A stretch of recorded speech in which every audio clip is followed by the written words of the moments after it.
Battlefield 1's player count has been very high over the weekend, and some people have been saying that it's the highest they've seen it since the game actually came out around 18 months ago. And this is down to the fact that the DLC has been given away for free, people are getting back online, and they're trying out some of the things that they never got to play because they just weren't interested in paying for additional content. In addition to that, I think it's a bit of a snowball effect. You see someone playing the game that hasn't really been online for a while, and then you start playing as well, and that starts to build a little bit, and before you know it, your old squad is back online and you're having a load of fun. We saw a similar thing happen with Battlefield 4 when they started releasing the DLC for free a year or 2 years ago, and that of course is being replicated with Battlefield 1, and I think it's a great thing that DICE have managed to do that. I'm not too sure if it's free anymore. It was over the course of the weekend, but now it's sort of slowing back down again and the player numbers are dropping back down to what we're usually expecting. That being said, it was nice to see Battlefield 1 back up to the heights it really should be at, because in my opinion, although it's a game that really divides a lot of people, there are some things, some aspects to the game that are really quite poor. There are several things which are absolutely fantastic, and a lot of people do enjoy mainly the fact that it is a World War I game, and there are very few games out there that really get you that immersion that Battlefield 1 does. Now, I wasn't really planning on talking about Battlefield 5 a whole lot in this video, and instead planned to showcase a bit of Battlefield 1 gameplay and just talk about the game and what it did well. But I will just mention that because Battlefield 1 did such a good job with that immersion, definitely with the trailer and a lot of cinematic footage that has come out, and just watch a bit of the gameplay in the background, it is very gritty when it comes to World War I. I do feel as if Battlefield 5 might lose that aspect, with of course the different customization options that DICE have stated they'll dial back, but they'll certainly still be there, and the fact that it is clearly not a realistic World War II game, more of a steampunk alternative World War II game. So maybe Battlefield 5, even if it is a great game to play, will miss out on that aspect of a successful game. Maybe it won't be the realistic or immersive game, and I'm using those words quite loosely because they don't really mean what people think they mean. I don't think it's going to have that aspect to it that Battlefield 1 had, but maybe it will succeed in other areas. Now, I personally think it's quite interesting that the player numbers have gone up with the DLC becoming free, and what that tells me is that the DLC for Battlefield 1 was actually really good.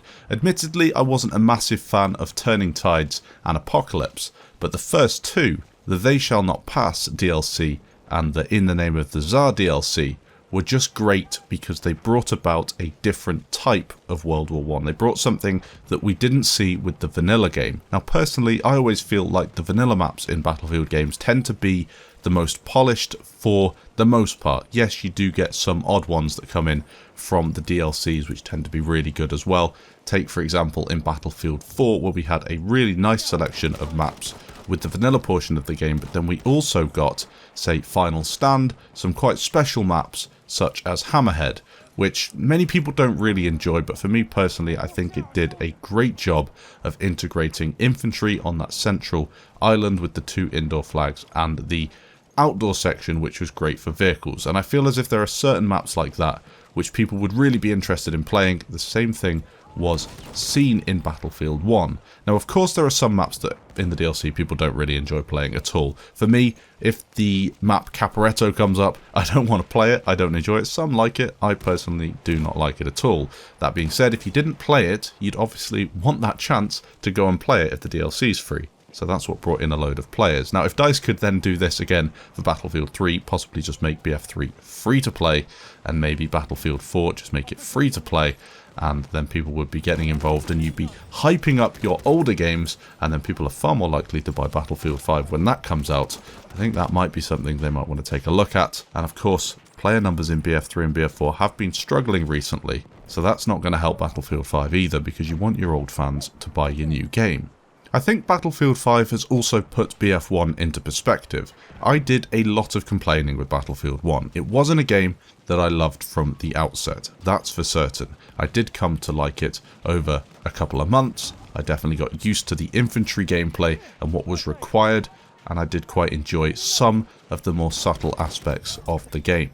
That being said, I like it a lot more now than I did before after playing BF5. Yes, Battlefield 5 has some definite moves in a direction that I want to see, but the completeness of Battlefield 1, the fact that when it was released, when the beta came out, it seemed like an already pretty polished game. That sort of stuff we haven't seen with Battlefield 5, so it makes me feel a lot better about BF1, and it's a game that I really look back on and think, that was a pretty good Battlefield game. Wasn't my favourite, but it was a good one. So what could Battlefield 5 take from Battlefield 1? What things did BF1 have that really need to be replicated in BF5? Now there are quite a few things. There are some things that I don't want to mention because I don't really want to see them return, such as the vehicle gameplay. The planes not so bad, but the tanks, quite specific to World War I feel, and with World War II you have access to far more technology, far more things that can be put into the game because of the time period. I would say though that Battlefield 1 did a really good job with making every weapon feel individual, and this is something that I really want to see continue in the Battlefield franchise. Now I'm not saying that you need to have a variant system. I do think that it was a bit of a shortcut for DICE to put that into Battlefield 1. It did work, but they therefore didn't have to put in an attachment system or a comprehensive attachment system like we saw in BF4, but at the same time you did get variants that worked, and you did have lots of individual guns that could all be good at different things, all have their special positive points, and then things that really they weren't very good at, and that was great. And there were very few guns that could be thrown out into the trash as these aren't guns you should use for any situation, and I definitely saw that running a top play show. I get sent in loads of clips, and you definitely see a couple of guns that come out on top. The SMG08 is definitely one, maybe the Automatico and Hellriegel, but apart from that, it's a good variety of weapons all round. Secondly, you have people playing the game because it's fairly immersive when looking at it from a First World War perspective. Is it really like World War I? No. No video game is going to really represent the exact setting, location, feeling, the whole thing surrounding a real life war. That's not fair to even ask a game to, but is it close? Is it really doing a good job at what it's trying to do? I think Battlefield 1 did, and many people really think that it was closer than Battlefield 5 has been to World War II, which is a fair comment in my opinion. Something personal for me that I really did enjoy in Battlefield 1, and I felt that it was something that I didn't get a whole lot of exposure to in Battlefield 4 and kind of felt in BF5 but not perfectly, was the medic gameplay. It was a bit fast paced, you could revive people really quickly, you could spam things, you could often maybe do a lot of things in a small space of time, where in Battlefield 5 they've tried to dial that back so you're taking longer to do each different thing. For example, healing takes a little longer, reviving people takes a little longer, and in Battlefield 1 I did feel as if the pace of the game was a little fast, but overall it was very, very fun, and the medic weapons were great as well. The fact that you had SLRs in the medic class instead of closer range automatic weapons, it did give the medic class a different dimension to it, and it often meant that I had to play fairly defensively, and I changed my gameplay up in order to be an effective medic. If I was playing Assault, I was getting on the front lines, I was being very aggressive, and that was slightly different to BF4 where the medic was the class to play. Another thing that I wanted to bring up, and this is something that has been linked in comments on level cap videos, JackFrag's videos, all of these videos that are looking at Battlefield 1 and Battlefield 5, comparing the two games, or maybe looking at what BF5 has done wrong and what BF1 did correctly.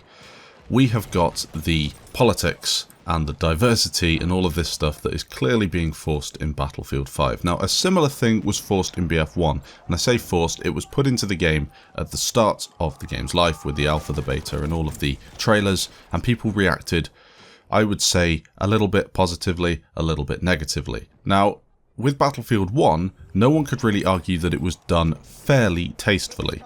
What they did is they introduced things that people could then take a look at and say, well, I can play as a woman in the Russian DLC. Historically, there was a link to it. It was something that did happen to some extent, and therefore you couldn't really argue that it wasn't historically inaccurate, because there was some argument there. With Battlefield 5, it's definitely not an argument. The thing is not historically accurate whatsoever. Whether you agree or disagree with the reasons they're bringing, say, women into the front lines for, that's up to you. But calling it historically accurate is not correct. And a lot of people do play Battlefield because they want some historical accuracy. And it might be a small percentage, but I'm just saying that is something that maybe DICE could take a look at and think, we're going to be more accurate with how we do this. We're going to bring women into the battlefield in a role where they actually played it. And I think a lot of people would enjoy that better. It's a difficult conversation to have and a difficult topic to cover because a lot of people don't agree, a lot of people do agree, to get quite passionate about it. So if you have listened this long into the video and you do want to make a comment about it, let me know down below. I do want to have a discussion about this. There's no right or wrong answers in my opinion. It is something that needs to be kept open, a dialogue that needs to go on for some time. Maybe DICE will have a look at it and alter some things, but I do feel as if there's something rotten at EA and DICE at the minute that's really preventing Battlefield 5 being the game that it could be. Finally, the last thing I want to talk about, and this is something that BF1 didn't really do well on release, but they started to improve it as the game's life went on, and that's progression. This is something that's glossed over a lot in Battlefield games, because once you're looking at a game from the outside, you just really consider how it plays when you're boots on the ground and you're actually fighting other people. What's the movement like? What's the gunplay like? Have you got a lot of weapons, a lot of vehicles, a lot of maps? Is the content there? Does it look good? Does it sound good? That sort of stuff. And people tend to forget that progression is one of the most integral parts of a Battlefield game. Now, progression, for those of you that don't know, links into how you improve as a character. Your character you get at the start of the game, how does that character develop? Do you get access to new weapons? Do you unlock new weapons? Do you unlock new traits, new perks, new attachments? And how do you develop your character over time as you level up? Now for me, Battlefield 4 did a pretty good job of this. As you leveled up, you gained access to new attachments. So if you wanted a certain silencer for your weapon, whether it was because you wanted a silencer or whether it was because you wanted the aesthetic of that silencer, because you did get a couple of different types, you would then unlock it. You would do certain tasks in order to unlock it. In Battlefield 1, you didn't really have to do that so much. Maybe you had to for certain new weapons with the DLCs, or where the game came out, you had to maybe get 50 kills with this or do 20 kills with this. And it was quite a mundane experience in my opinion, and not something I really engaged with. In Battlefield 5, they seem to have done a similar thing, but possibly even worse with the skill trees. You just get to unlock something after a certain amount of time, such as fast bullets, which is probably the worst named thing I've ever heard in my life. Why not call it high velocity rounds or something technical or a little bit better like that? But whatever, they've gone for fast bullets. I feel as if maybe it would have been better to have a system where you would unlock things for your gun, you would then attach them in an attachment screen, and off you go. There is the argument that you don't want your weapon to be changed on screen. You don't want it to have all of these weird things bolted to the side of it, because it doesn't really look like an authentic World War II experience. But to be honest, I think we're way past that in Battlefield 5, and it would just be nice to have a comprehensive attachment and progression system that we could all engage with. Thanks for watching guys, leave your comments down below and I'll catch you in the next video.